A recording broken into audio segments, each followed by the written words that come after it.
Howdy, gamers. I just want to give a quick video here on talents for AOE Mage. First of all, when you're looking at AOE Mage, 22 is really the level where things are amazing for you. 22 unlocks all your slows and things that you need with your Blizzard to get off really effective AOE. Before 22, you can really go... I actually go Fire and then respec at 22. You get more damage out of the improved Fireball, etc. here. I would still take Elemental Precision, like 2 points here, then go full Fireball, etc. Then your points are kind of up to you. That just helps you get to 22 faster. But once you're at 22, or if you want to go ahead and start speccing this way as you get to 22 and save a gold on respec, you're not losing that much time, and it's totally up to you. So let's just start by looking at just a standard like level 22 talent build here. So you always want the 2 points here. Getting that 4% lets you basically hit mobs 2 levels higher than you with only the base 1% still being there where you cannot hit them. Obviously anything more than 2 levels higher is still going to be very dangerous, especially in AoE. But 2 points here lets you AoE things even 2 levels higher than you to the same effectiveness as you would things your own level. So that's great here. This next row is actually like the rest of these points is up to you. Definitely if it's like your first run through and you want the extra armor from here, go for it. And it's kind of cool every now and then with your Frost Ward that Frost spells do bounce off. But most of the time, you're not going to get value out of this. And the armor bonus is really not that great if you do the math on it. So I typically end up dumping some extra points here just to help with single target kills, elite quests, dungeons, etc. And speed up your time with the Frostbolt. And also something that's not talked about a lot with this is this reduces your rank 1 Frostbolt, which is great to keep just to slow things in emergency. That gets it down to like 1 second if you get all 5 points in here. So I like improved Frostbolt even as AoE Mage. So that unlocks the second row. Improved Frost Nova is massive, and then you get your Permafrost here. Without the Frost Nova, you're not going to get the full rotation. You're going to have to like buy some time in between your blizzards, and it's going to get awkward, and you're going to get hit.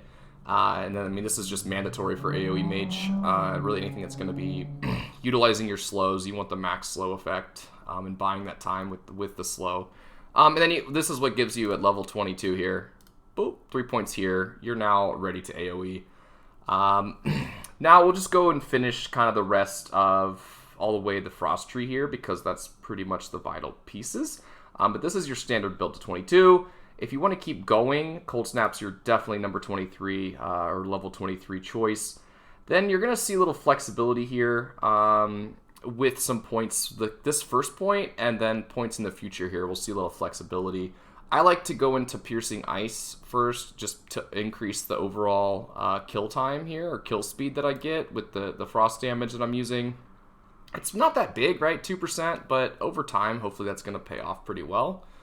Now you've unlocked the 4th row here. Arctic Reach is too damn valuable. I do not skip. I always prio this. The radius on your Nova, your Cone of Cold, and then having your Blizzard, also like the range on that extended is just all really, really big for you. Then I actually go into Frost Channeling because of the spell cost reduction. Gives you much more mana to work with in your pulls in case something goes bad or you want to kill more mobs, etc. You can do bigger pulls, yada yada, with having more mana. Now you've unlocked Ice Block. You gotta grab Ice Block at level 30. It's either used as an escape or really good thing to help you set up bigger pulls. Let the mobs all gather on you while you're sitting in Ice Block, and then you can continue to explode them from there. Now we're back to kind of flexibility stuff here like I talked about. I would continue to fill out Piercing Ice. And then I'm actually looking to start bringing Shatter online as my next kind of extra thing. You also could be looking at improved Frostbolt. You can do the crit damage if you think that's more valuable. Like, kind of just anything to get to level 40 here is really based on how you're going to play your mage.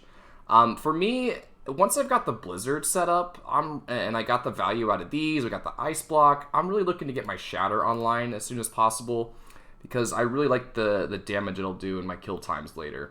So we're going to keep clicking into the Shatter, right? And then we've got a couple extra points till we get 40. So this is where I'll start building the crit damage, right? This is going to help on... So anything that's getting shattered now is going to get the critical strike bonus. And that's going to even include Flame Strike if I do that with my Shatter, right? Or Arcane Explosion as well.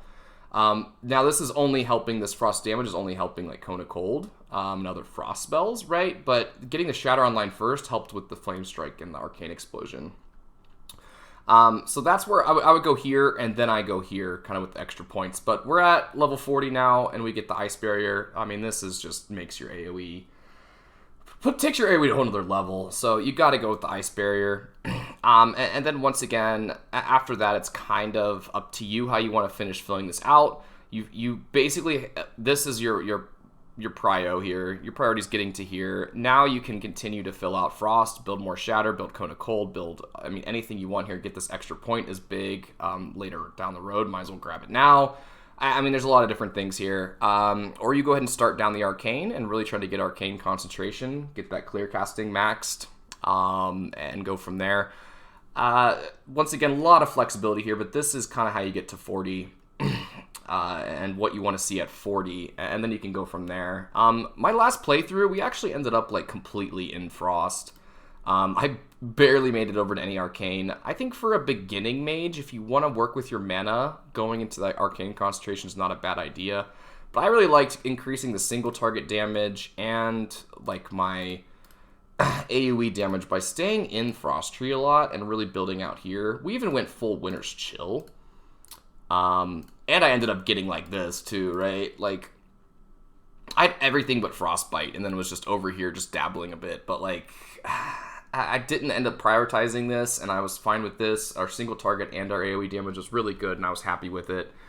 We have all the slows, and we are able to kill elites, do really good dungeons. I mean, yeah, this was a great build. But once again, once you get the 40 in here, it's kind of up to you where you want to go. There's really no reason to go fire, obviously, but for an AoE mage here, or starting to work to get your clear casting, is great as well. But yeah, thanks. That's just a quick breakdown of the talents. Certainly plenty more to talk about with all of them, but wanted to keep this relatively concise here just to AoE mage. Thanks, everybody.